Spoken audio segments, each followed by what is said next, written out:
नमस्कार। आज देश की तमाम फटाफट खबरों में आपका स्वागत है। आप न्यूज़ के चैनल इसलिए देखते हैं ताकि आपको सूचना मिल सकती है, और अगर आप सूचना ही प्राप्त करना चाहते हैं तो आप हमारे चैनल को सब्सक्राइब कर सकते हैं। देखते हैं खबरों की ओर। मुख्यमंत्री अरविंद केजरीवाल ने दिल्ली में 24 घंटे की जलापूर्ति करने, 100% पाइपलाइन नेटवर्क बिछाने, यमुना नदी की सफाई करने और 100% सीवरेज कनेक्टिविटी को लेकर चल रहे प्रोजेक्ट पर दिल्ली जल बोर्ड के अधिकारियों के साथ समीक्षा बैठक की। इस दौरान सीएम अरविंद केजरीवाल ने अधिकारियों को निर्देशित करते हुए कहा कि बुनियादी ढांचे में सुधार करते हुए यह भी सुनिश्चित करें कि हम दिल्ली में हर घर को 24 घंटे पानी की आपूर्ति समयबद्ध तरीके से कर सके। दिल्ली में 100% सीवरेज कनेक्टिविटी प्रदान करने की परियोजनाओं को निर्धारित समय सीमा के अंदर पूरा किया जाए। सीएम ने कहा कि हमें दिल्ली की जनता से किए गए सभी वादों को 100% पूरा करना है, इसलिए अधिकारियों को जमीनी हकीकत की पूरी समझ होनी चाहिए। हम कैसे बेहतर से बेहतर कर सकते हैं।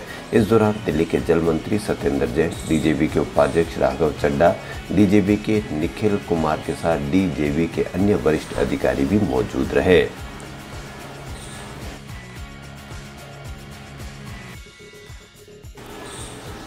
दिल्ली के उप मुख्यमंत्री मनीष सिसोदिया की अध्यक्षता में राज्य शैक्षिक अनुसंधान एवं प्रशिक्षण परिषद की गवर्निंग काउंसिल ने शुक्रवार को देशभक्ति पाठ्यक्रम के फ्रेमवर्क को अडॉप्ट किया।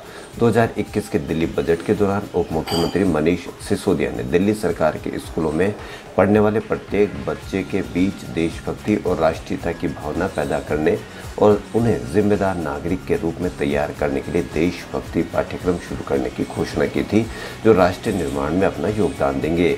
SCERT दिल्ली के निदेशक रजनीश कुमार सिंह ने देशभक्ति करिकुलम कमेटी की सिफारिशों के आधार पर देशभक्ति पाठ्यक्रम के फ्रेमवर्क को प्रस्तुत किया। डॉक्टर रेणु भाटिया, प्राचार्य सर्वोदय कन्या विद्यालय मोतीबाग और सुश्री शारदा कुमारी और कमेटी ने student, teachers, parents, educators, civil society संगठनों के परामर्श और व्यापक साहित्य समीक्षा के आधार पर अपनी सिफारिशें पेश की है।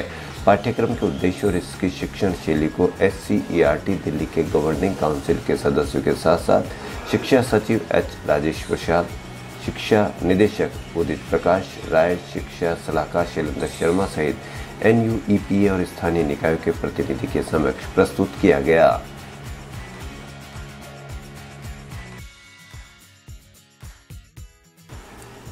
प्रधानमंत्री नरेंद्र मोदी ने शुक्रवार को उद्योग जगत और निर्यातकों से निर्यात के लिए नए गंतव्यों की पहचान का आह्वान करते हुए कहा कि वह कोविड-19 के बाद के परिदृश्य में पैदा हुए अवसरों का लाभ उठाए। उन्होंने कहा कि गंतव्य और निर्यात वस्तुओं का दायरा बढ़ाकर हम $400 अरब के महत्वाकांक्षी निर्यात लक्ष्य को पा सकते हैं।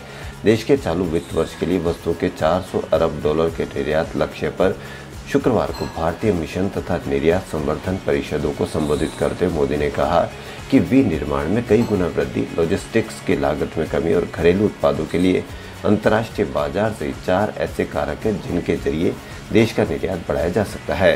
प्रधानमंत्री ने विदेशों में भारतीय मिशन में अपने संबंधित देशों में उन उत्पादों की पहचान करने को कहा जिनका निर्यात भारत कर सकता है।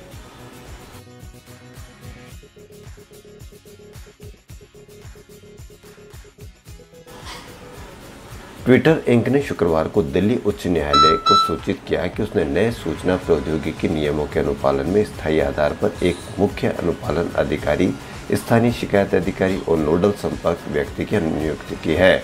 हालांकि उच्च न्यायालय ने कहा कि संबंध में माइक्रो ब्लॉगिंग मंच द्वारा दायर हलफनामा रिकॉर्ड में नहीं है। उसने ट्विटर से सुनिश्चित करने के लिए कहा कि इसे रिकॉर्ड में लाया जाए।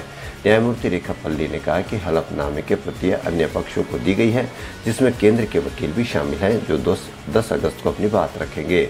ट्विटर की ओर से वरिष्ठ अधिवक्ता साजन पुवैया ने कहा कि कंपनी ने नए IT नियमों के अनुपालन में 4 अगस्त को CCO, RGO और नोडल संपर्क व्यक्ति के पदों के लिए स्थायी अधिकारियों की नियुक्ति की है और अदालत के आदेश के पहले के आदेश के अनुपालन में एक हलफनामा भी दायर किया है।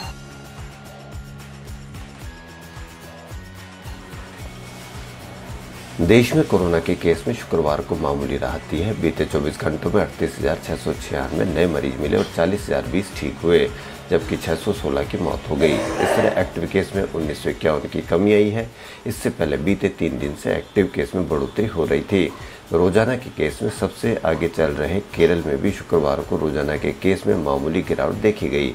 यहाँ 19,948 मरीजों की कोरोना रिपोर्ट पॉजिटिव आई, 19,480 ठीक हुए और 187 संक्रमितों ने महामारी में दम तोड़ दिया।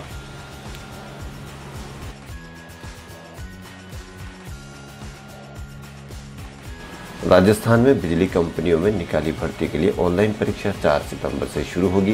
पहले चरण में JNAN, सूचना सहायक, लेखाधिकारी और पर्सनल ऑफिसर के पदों के लिए परीक्षा होगी। उत्पादन निगम की ओर से निकाली गई 1075 इंजीनियर और नॉन टेक्निकल पदों के लिए 1.04 लाख आवेदन आए हैं।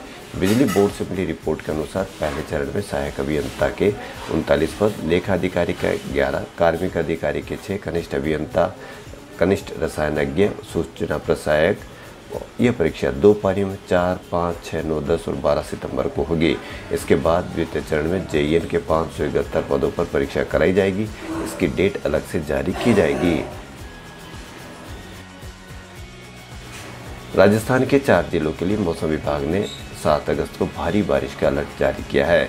मौसम विभाग ने 12 सवाई माधोपुर, करौली, धौलपुर जिलों के लिए येलो अलर्ट जारी करते हुए यहाँ तेज बारिश की संभावना जताई है।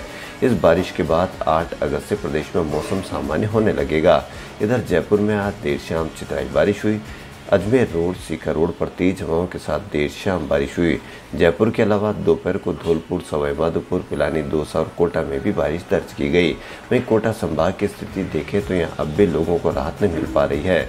कोटा के सांगोद में एक बार फिर बाढ़ जैसे हालात बन गए हैं। झालावाड़ में आज और कल हुई तेज बारिश के बाद भीम सागर बांध से पानी छोड़े जाने से सांगोद कस्बे में हालात बिगड़ने लगे हैं।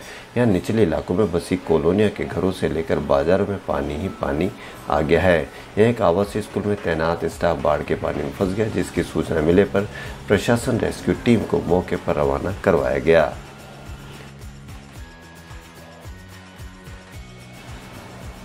टाइगर श्रॉफ के साथ जैकी भगनानी के जस्ट म्यूजिक ने स्वतंत्रता दिवस से पहले देशभक्ति गीत वंदे मातरम का मोशन पोस्टर रिलीज कर दिया है। टाइगर श्रॉफ की आवाज़ में यह उनका पहला हिंदी सॉन्ग है। टाइगर इससे पहले 2 अंग्रेजी गीत के सोनावा और अनबिलीवेबल के साथ सफलता हासिल कर चुके हैं। यह गाना 10 अगस्त को रिलीज होगा। टाइगर श्रॉफ का यह सॉन्ग वंदे मातरम रेमो डिसूजा ने डायरेक्ट किया है। विशाल मिश्रा और कौशल किशोर ने लिखा है। अंकन सेन, ज्वेली वैद्य और राहुल शेट्टी ने कोरियोग्राफ किया गया है। खबरों फिलहाल इतना ही। यदि आपको हमारा चैनल पसंद आए तो लाइक, सब्सक्राइब और शेयर अवश्य करें। धन्यवाद।